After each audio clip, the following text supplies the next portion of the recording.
So எல்லோரும் எப்படி இருக்கீங்க? நல்லா இருக்கீங்களா? இங்கே நாங்களும் நல்லா இருக்கோம். இன்றைக்கி என்ன டிஷ்ஷுன்னு பார்த்தீங்கன்னாக்கா சிக்கன் தொக்கு தான் செய்ய போகிறேன். அது எப்படி செய்கிறேன்னு சொல்லிட்டு உங்களுக்கு நான் சிம்பிளான முறையில் உங்களுக்கு சொல்லி கொடுக்குறேன் பாருங்கள். அடுப்பு பற்ற வச்சு நம்ம வந்துட்டு வடை சட்டி வச்சுருக்கோம். அதுக்குள்ளே 100 கிராம் அளவு நான் எண்ணெய் ஊற்றிருக்கேன். ஸோ எண்ணெய் நல்லா காஞ்சதுமே ஒரு 100 கிராம் அளவு சின்ன வெங்காயத்தை இந்த மாதிரி அரைச்சி எடுத்துக்கோங்க. சின்ன வெங்காயத்தை போட்டுக்கோங்க. பீஸ் அன்னமாக வச்சுட்டு அப்புறமா நீங்கள் சின்ன வெங்காயத்தை சேர்த்துக்கோங்க.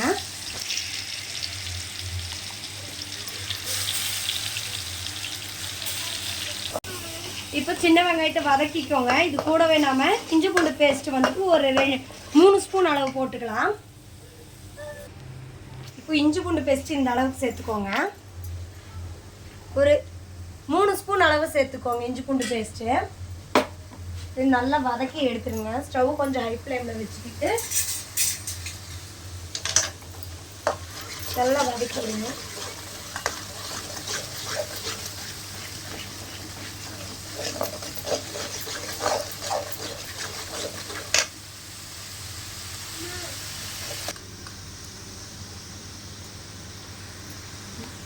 மஞ்சத்தூள் வந்துட்டு ஒரு டீஸ்பூன் போட்டுக்கோங்க. அப்புறமா நம்ம கறி போட்டதுக்கப்புறமா கொஞ்சம் சேர்த்துக்கலாம்.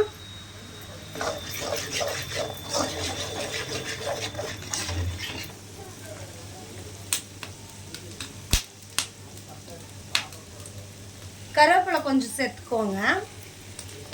சேர்த்து நல்லா பரட்டி விட்டுட்டு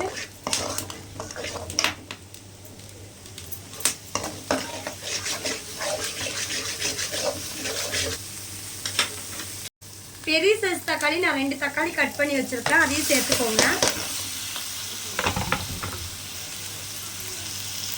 கல்லுப்பு கொஞ்சமாக சேர்த்துக்கோங்க.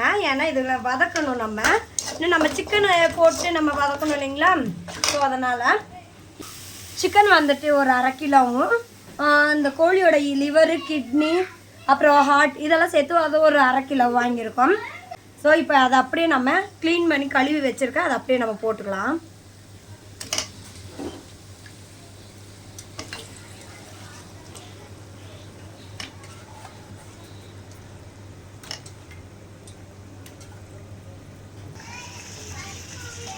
இப்போ வந்துட்டு நல்லா பரட்டி எடுத்துக்கோங்க.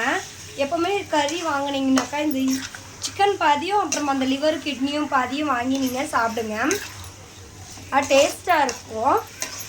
நல்லா சிக்கனுக்கு கொஞ்சமாக நம்ம உப்பு சேர்த்துக்கலாம். அப்போ தான் சிக்கனில் வந்துட்டு உப்பு பிடிக்கும்.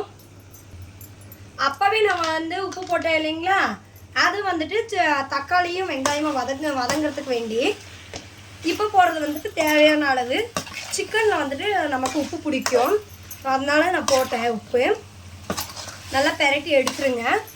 ஒரு 2 நிமிஷம் இது உப்பு வதங்கட்டும். வதங்கின உடனே நம்ம மசாலாலாம் நம்ம சேர்த்துக்கலாம். நான் வந்துட்டு இதுக்கு அதிகமான மசாலாலாம் போட மாட்டேன் ஃப்ரெண்ட்ஸ். நான் போடுறது வந்துட்டு சிக்கன் மசாலா, கறி மசாலா மட்டும் போடுவேன்.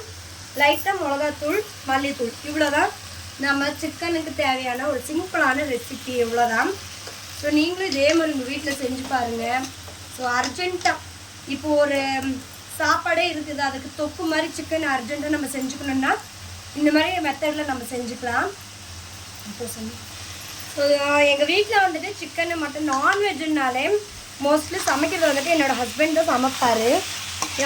ஒரு டைம் நான் வந்துட்டு இப்போ 2 வீக்ஸுக்கு முன்னாடி 2 வாரத்துக்கு முன்னாடி நானே செஞ்சு கொடுத்தேன். அதனால் அவருக்கு டேஸ்ட்டு பிடிச்சதால என்னையே செய்ய சொல்லிட்டாரு. இப்போ நம்ம வந்துட்டு மசாலா போட்டுக்கலாம்.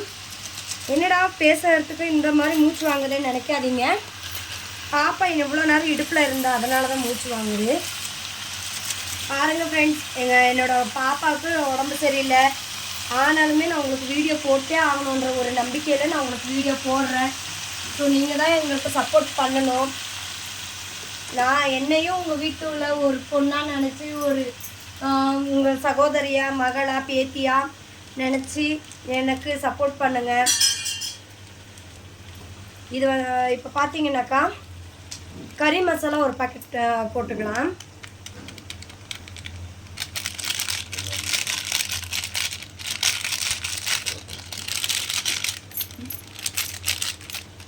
நான் வந்துட்டு ஒரு 10 ரூபா பேக்கெட் 20 கிராம் போட்டுக்கோங்க. அதே மாதிரி சிக்கன் மசாலாவும் போட்டுக்கோங்க. அதே மாதிரி சிக்கன் மசாலா வந்துட்டு ஒரு 20 கிராம் சேர்த்துக்கோங்க. இது நானாக செஞ்சது இது, அதனால தான் இது வீடியோவும் போட்டுடலாம் அப்படின்னு சொல்லிட்டு நான் உங்களுக்கு வீடியோவை போடுறேன். இது வந்துட்டு நான் அன்றைக்கி செஞ்சு கொடுத்ததுனால எங்கள் வீட்டில் எல்லோரும் பிடிச்சிருச்சுன்னு சொல்லி சொன்னாங்க. அதனால தான் இப்போ வீடியோவே போட்டுடலாம் அப்படின்னு சொல்லிட்டு நான் செஞ்சிட்ருக்கேன். இது வந்துட்டு பேச்சுலர் சிக்கன்னு சொல்லலாம். இப்போ பாருங்கள், மல்லித்தூள் வந்துட்டு அதே அளவுக்கு ஒரு கொஞ்சமாக 2 ஸ்பூன் 3 ஸ்பூன் போட்டுக்கோங்க. போதும், 2லேருந்து 3 போட்டுக்கோங்க போதும்.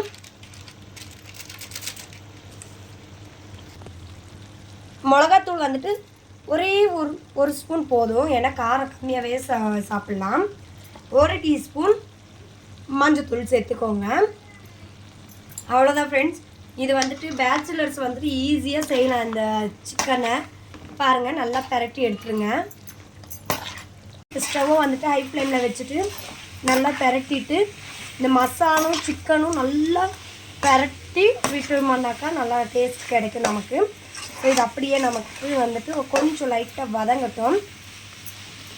இது வதங்கிறதுக்கு வேண்டி நம்ம வந்துட்டு இந்த சின்ன வெங்காயம் அரைச்ச அந்த ஜார் இருக்குது இல்லைங்களா, அதில் அந்த சின்ன வெங்காயம்லாம் ஒட்டி இருக்குது. ஸோ அது மட்டும் ஒரே ஒரு துளி இந்த தண்ணியை சேர்த்துக்கலாம். நம்ம கொஞ்சமாக அந்த தண்ணி சேர்த்து நல்லா பரட்டி விட்டுடலாம்.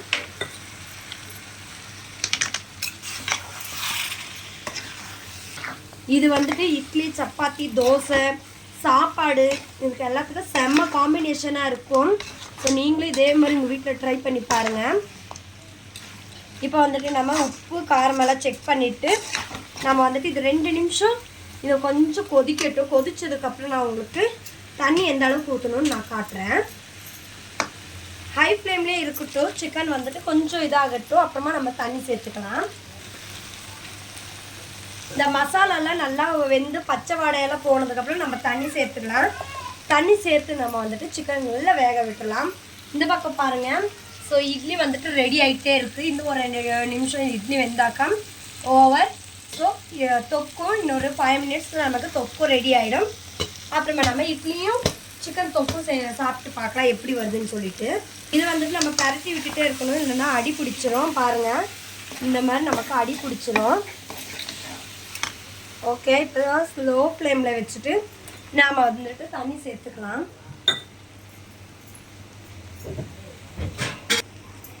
பாருங்கள், இப்போ நான் இதில் வந்துட்டு இந்த அளவுக்கு, இந்த கப் அளவில் இந்த அளவுக்கு நான் தண்ணி சேர்த்துருக்குறேன்.